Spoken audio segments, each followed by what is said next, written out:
En la madrugada del 8 de junio de 793, cuando una niebla espesa cubría las aguas grises del Mar del Norte, 30 naves vikingas aparecieron como espectros frente a la isla de Lindisfarne, en la costa de Northumbria. Los monjes y monjas del monasterio no tuvieron tiempo de reaccionar. Aunque circulaban rumores sobre ataques de paganos del norte a pueblos costeros, Lindisfarne era considerado un lugar sagrado, hogar de las reliquias de San Cuthbert y protegido, según creían, por la voluntad de Dios. Esa supuesta protección resultó ser vana cuando los guerreros nórdicos desembarcaron, armados con hachas y espadas, decididos a imponer una lección brutal sobre la diferencia entre fe y realidad. Durante las siguientes 8 horas, los sucesos que se desataron cambiarían la historia de Europa y marcarían el inicio de la era vikinga. Los invasores mataron a los monjes que ofrecieron resistencia, degollándolos sobre los mismos altares donde habían rezado durante años. Saqueando el monasterio, se llevaron oro, plata, manuscritos con cubiertas ornamentadas y relicarios con restos de santos. Incendiaron los edificios y destruyeron la biblioteca con sus textos irreemplazables. Sin embargo, con las 23 monjas que habían dedicado su vida al servicio de Dios, los vikingos actuaron de manera distinta. No las mataron, las encadenaron, las subieron a los barcos y las llevaron a un destino que la Iglesia pasaría siglos intentando ocultar. Sus cuerpos empezaron a relatar historias que nunca aparecerían en los registros oficiales. Manos endurecidas por años de trabajo en los huertos del monasterio. Ahora sangraban por las cadenas, rostros que jamás habían visto a un hombre fuera de sacerdotes ancianos, eran forzados a mirar a guerreros ensangrentados, y cuerpos acostumbrados a hábitos de lana eran expuestos cuando los vikingos les retiraban la ropa para inspeccionarlas. La más joven, una novicia llamada Hilda, según fragmentos de un manuscrito del siglo IX, tenía apenas 15 años. La mayor, la abadesa Elfrida, contaba 52 y sería la única que no sobreviviría al primer mes. Para comprender por qué los vikingos seleccionaban monjas, hay que considerar la estructura social escandinava del siglo VI. En estas sociedades, las mujeres tenían más derechos que en gran parte de Europa. Podían heredar, divorciarse o comerciar. Sin embargo, existía la institución del Dreil, un tipo de esclavitud con categorías específicas. Los Dreil comunes realizaban tareas agrícolas o domésticas, mientras que las Ambat eran esclavas sexuales que también podían funcionar como concubinas permanentes. Dentro de esta categoría, las más valoradas eran las Fria Cristina, esclavas cristianas, especialmente monjas. La razón era doble. Los vikingos, seguidores de Odín y Thor, disfrutaban profanando lo que los cristianos consideraban sagrado. Una monja había hecho votos de castidad, prometiendo su virginidad a Cristo. Convertirla en esclava sexual era un insulto directo a su Dios y una muestra del poder de los dioses nórdicos. Además, había un beneficio práctico. Las monjas eran mujeres instruidas, algo poco común. Podían leer y escribir en latín, en algunos casos en griego. Conocían hierbas medicinales, técnicas de tejido avanzado y nociones básicas de contabilidad.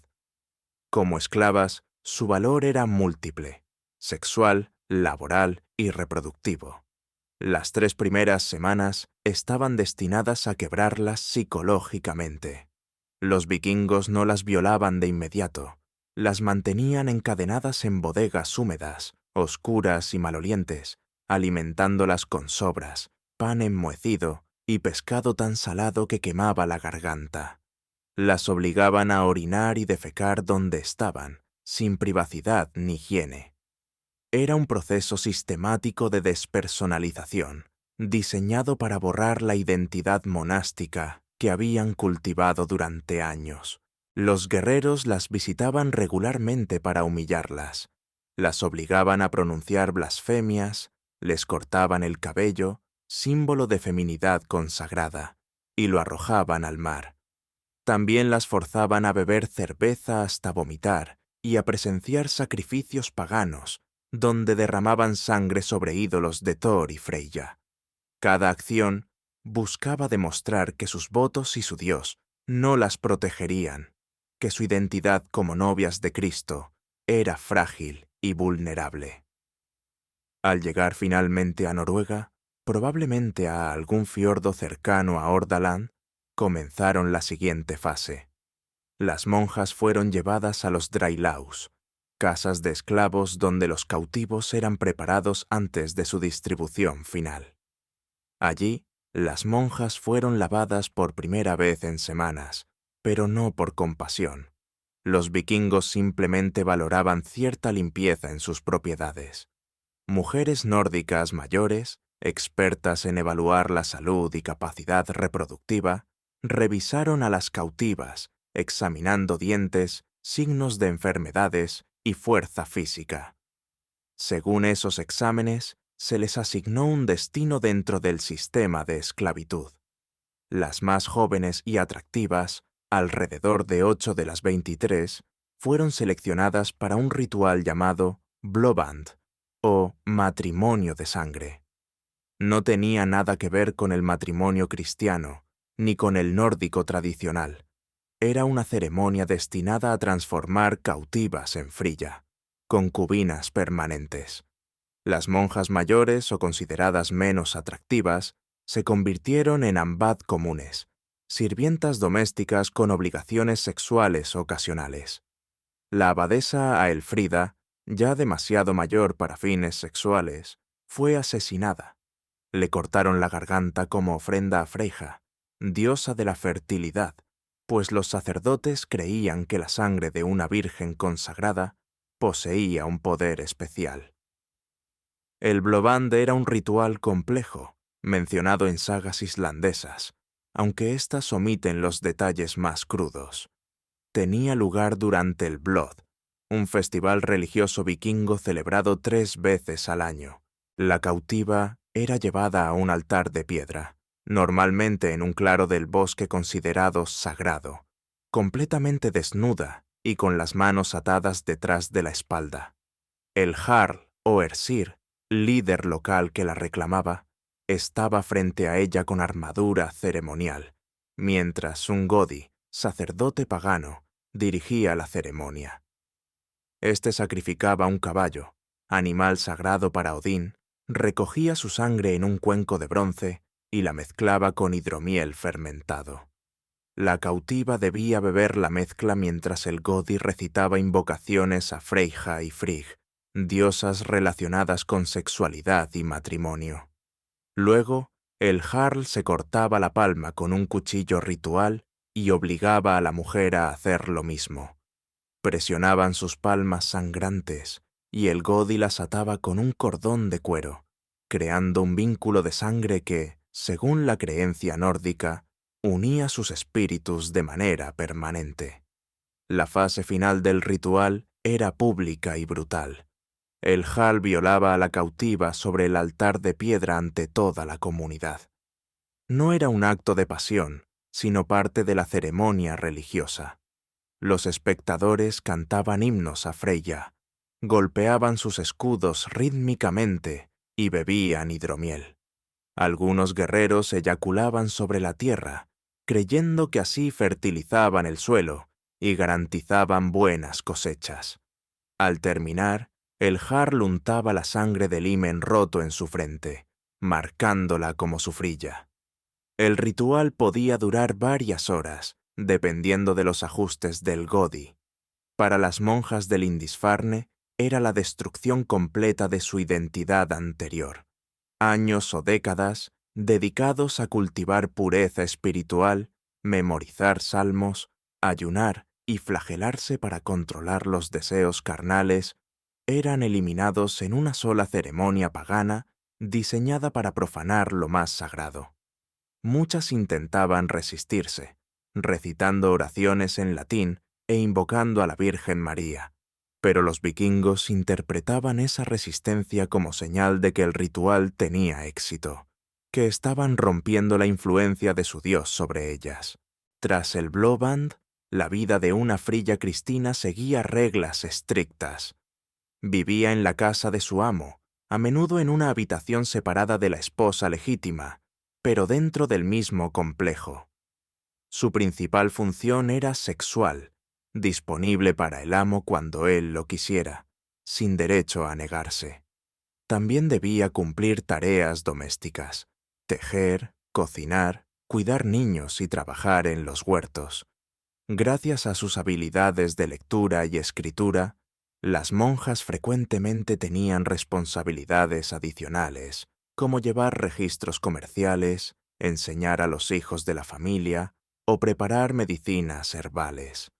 Los embarazos eran frecuentes e inevitables. Los vikingos valoraban la fertilidad y creían que muchos hijos aseguraban la prosperidad familiar. Una frilla embarazada no recibía trato especial. Trabajaba hasta dar a luz, asistida únicamente por otras esclavas, y regresaba a sus obligaciones pocos días después. Los hijos tenían un estatus ambiguo. No eran automáticamente esclavos, pero tampoco libres. El amo podía reconocerlos como legítimos, hacerlos esclavos o incluso abandonarlos en el bosque, práctica común en la época. Las monjas, protegidas durante años del contacto masculino, enfrentaban ahora embarazos repetidos que devastaban sus cuerpos. Sin experiencia ni preparación, muchas morían durante el parto. Las que sobrevivían a menudo sufrían fístulas obstétricas, desgarros que provocaban incontinencia permanente. No existía cirugía reparadora en el siglo VIII. Estas mujeres pasaban el resto de sus vidas con dolor constante y el olor de la orina y las heces, sin posibilidad de higiene. Pero quizás lo más devastador no era el daño físico, sino la corrupción espiritual forzada. Los vikingos no se limitaban a violarlas. Los vikingos buscaban que las monjas abandonaran el cristianismo y aceptaran a los dioses nórdicos. Las obligaban a participar en Blot, rituales de sacrificio donde tenían que ayudar a degollar animales y esparcir su sangre sobre ídolos. También las forzaban a pronunciar votos a Freyja, pidiendo fertilidad y placer sexual. Se les enseñaban canciones en nórdico antiguo que celebraban conquistas vikingas y se burlaban del dios crucificado. Algunas monjas lograban mantener su fe durante años, rezando el rosario a escondidas y trazando cruces en el aire cuando nadie las observaba. Sin embargo, la presión mental era enorme. Sus captores las ridiculizaban continuamente, preguntándoles ¿dónde estaba su Cristo ahora? ¿Por qué no las salvaba? Si su virginidad era tan importante, ¿por qué su Dios permitía que fuera arrebatada? Tras años de cautiverio y varios embarazos, muchas comenzaban a dudar de su fe. Algunas llegaban a pensar que habían sido abandonadas por Dios y que sus votos ya no tenían sentido, adaptándose simplemente para sobrevivir. Este proceso era facilitado, en parte, por las esposas legítimas de los vikingos, quienes a menudo desarrollaban relaciones complejas con las frilla de sus maridos. Algunas esposas veían a las esclavas cristianas como competidoras y las trataban con extrema crueldad, golpeándolas, quemándolas con hierros calientes o asignándoles las tareas más humillantes. Otras mostraban cierto grado de camaradería, reconociendo que ambas eran víctimas del mismo sistema patriarcal, aunque en distintos niveles. Ocasionalmente, esas esposas ayudaban a las frilla, enseñándoles las costumbres nórdicas, protegiéndolas de castigos más severos o permitiéndoles mantener objetos religiosos cristianos ocultos. Los hijos nacidos de monjas esclavizadas ocupaban una posición especialmente trágica. Eran producto de violación ritual, pero en la sociedad vikinga eso no tenía importancia. Si el padre los reconocía, podían crecer como miembros legítimos de la familia. Muchos de estos niños mestizos, mitad cristianos por la madre, mitad paganos por el padre, se convirtieron en puentes culturales durante la lenta cristianización de Escandinavia en los siglos posteriores. Irónicamente, las monjas violadas de Lindisfarne y otros monasterios contribuyeron, sin querer, a la difusión del cristianismo entre los vikingos, tanto genética como culturalmente. Algunas monjas intentaron suicidarse. Según la doctrina católica, esto era pecado mortal, pero la vida que soportaban parecía peor que el infierno. Se colgaban con correas de cuero, se arrojaban a fiordos helados en invierno, o ingerían plantas venenosas que encontraban en los bosques. Sin embargo, los vikingos habían desarrollado métodos para impedir que sus esclavas valiosas se suicidaran. Las vigilaban constantemente, mantenían su alimentación limitada para reducir la fuerza física y castigaban brutalmente cualquier intento fallido. Una esclava que intentaba quitarse la vida podía ser azotada en público, a veces hasta perder la conciencia, como advertencia para las demás. Los registros sobre el destino específico de las monjas de Lindisfarne son fragmentarios. Las crónicas anglosajonas registran el ataque, pero apenas mencionan a las cautivas. Un manuscrito irlandés del siglo IX, escrito por Alcuino de York, lamenta la profanación de vírgenes consagradas, aunque sin ofrecer detalles. Solo en las sagas islandesas, escritas siglos después, aparecen referencias indirectas. Por ejemplo, la Esdeila Saga menciona a una frilla cristiana llamada Hildigun, que sabía leer latín y enseñaba runas cristianas a los hijos de su amo. La Añal Saga narra la historia de una esclava inglesa que conservó su fe en secreto y eventualmente convirtió a su amo al cristianismo antes de morir. ¿Eran estas mujeres las monjas de Lindisfarne? No se puede afirmar con certeza, aunque la cronología coincide. Las sagas se transmitieron oralmente durante generaciones antes de ser escritas, conservando memorias distorsionadas de hechos reales. Es probable que algunas de las 23 monjas capturadas en 793 vivieran décadas en cautiverio, tuvieran hijos y nietos vikingos, y terminaran reflejadas vagamente en historias mezcladas con leyenda.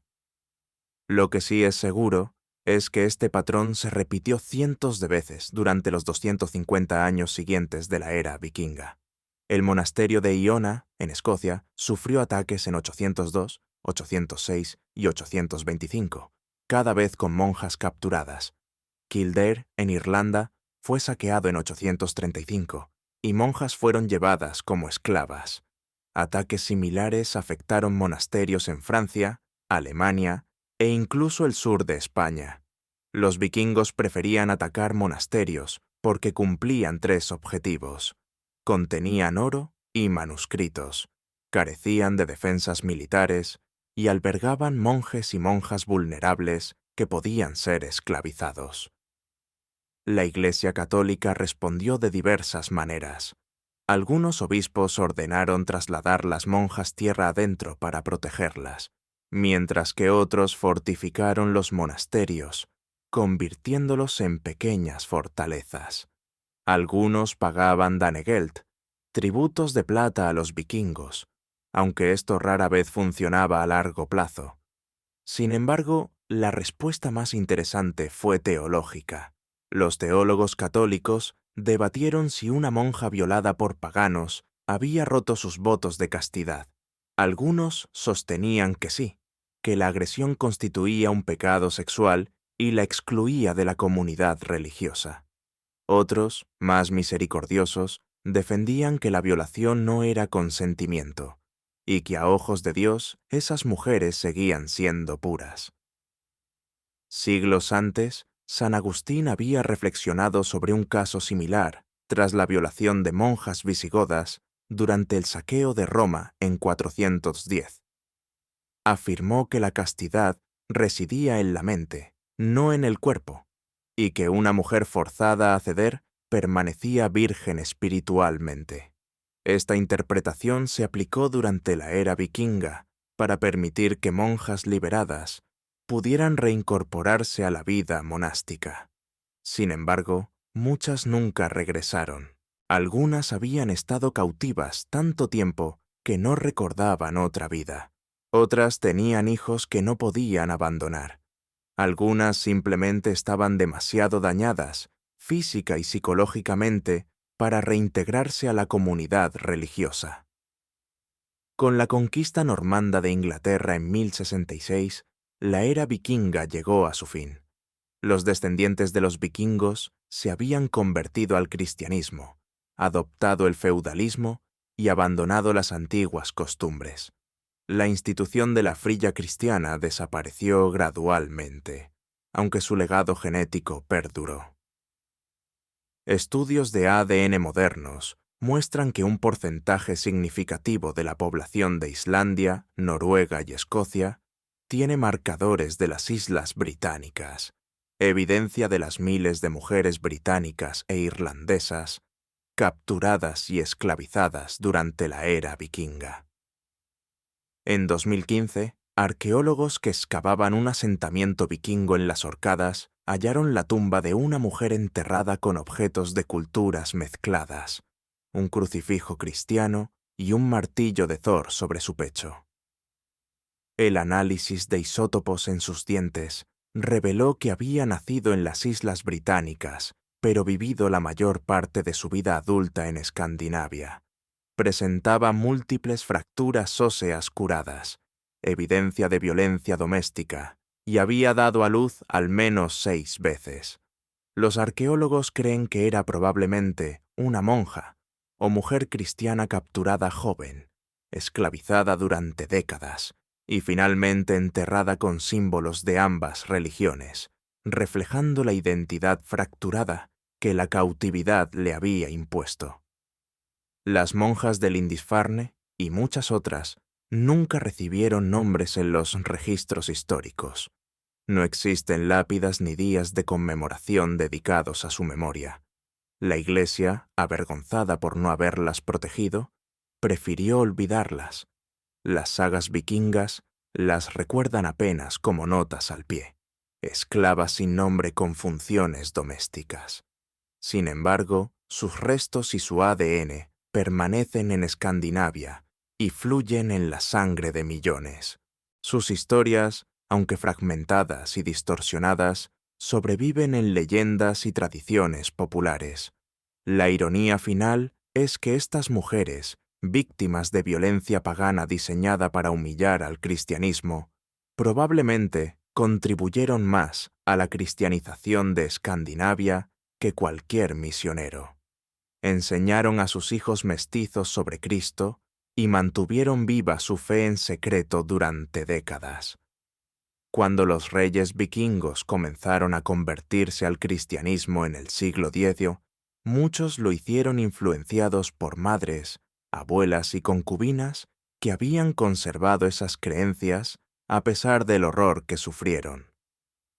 Santa Brígida de Kildare, cuyo monasterio fue asaltado en varias ocasiones, rezó para que cualquier monja capturada encontrara fuerza para mantener su fe y eventualmente convertir a sus captores. Si esas oraciones fueron respondidas, lo fueron de formas que la santa jamás habría imaginado, mediante violación, esclavitud y décadas de sufrimiento que erosionaron lentamente las creencias paganas desde dentro. Los vikingos creían que al capturar y esclavizar monjas demostraban la superioridad de sus dioses, pero las semillas del cristianismo, sembradas involuntariamente en sus hogares y en los vientres de estas mujeres, crecieron hasta erradicar por completo la religión nórdica. Para el siglo X, los templos de Odín habían sido destruidos, los sacerdotes convertidos o eliminados, y las sagas reescritas bajo influencia cristiana. La victoria final, sangrienta y amarga, se logró sobre los cuerpos de mujeres que nunca eligieron ser mártires. Si esta historia te conmueve, compártela, no por morbo, sino por memoria. Las monjas de Lindisfarne y miles como ellas merecen ser recordadas no solo como víctimas, sino como mujeres que sobrevivieron horrores inimaginables, mantuvieron fragmentos de identidad y fe en circunstancias extremas, y sin saberlo, plantaron las semillas que transformarían a sus captores. Su sufrimiento fue real, su resistencia heroica, y su historia fue borrada deliberadamente durante siglos por una iglesia avergonzada y una cultura vikinga idealizada. Recordarlas con honestidad es el tributo más genuino que podemos ofrecer.